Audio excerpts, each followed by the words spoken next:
มาหลายคนถามมาว่าหวยเมกาซื้อแบบใดเนาะหวยเมกามันสิมีอยู่สา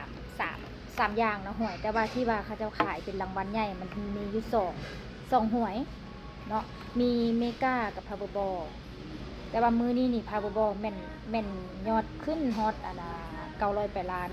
หวยเมกามันจะต่างจากหวยไทยเด้อหวยเมกานี่คือพาวเวอร์บอลนะมันจะออกวันจันทร์วันพุธวันเสาร์และเมกามันจะออกวันคารนะวันคารกับวันศุกร์เนาะวันคารกับวันศุกร์เนี่ยละมันจะมีเลข3 ตัวมีอย่างอยู่ในแอปเดียวกันเลยตัวนี้นะมันมีแอปสามารถโหลดได้เนาะแต่ว่าหวยเมกามันต่างจากหวยไทยแบบใดหวยเมกาเวลาเราซื้อบ่ถึกนี่นะรางวัลมันจะขึ้นบวกขึ้นทุกมือเนาะมันจะบ่คงที่รางวัลขนาดแต่ว่าหวยเมกาเนี่ยสามารถซื้อได้หลายใบเวลาคันซื้อทึกพร้อมกัน5 คนมันก็จะแบ่ง5คันซื้อทึกคนเดียวก็คือได้คนเดียว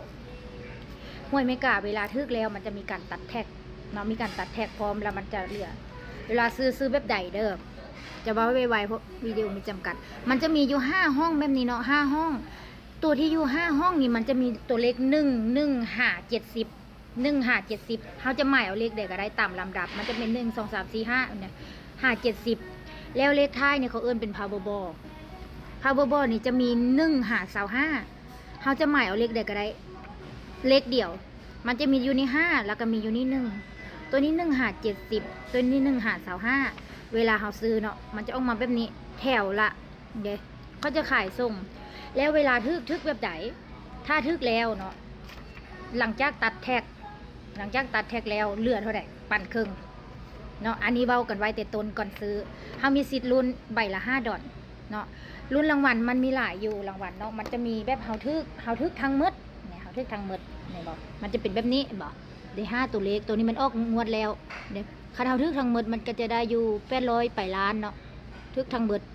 แล้วคันท่านเฮาทึกแต่ว่า5 ตัวบ่มีพาวเวอร์บอลบ่มีตัวสีแดงนี่นะมันก็จะได้อยู่ล้านปลายเนาะเดี๋ยวทึก4 ตัวบวกพาวเวอร์บอลมันก็จะได้30เนี่ยมันก็จะมีเลข3 ตัว2 ตัวมันก็ให้เบิดแต่ว่ามันบ่ได้หลายสบายดีเนี่ยแอนบอกมันจะออกตัวนี้เขากวดได้เช็คได้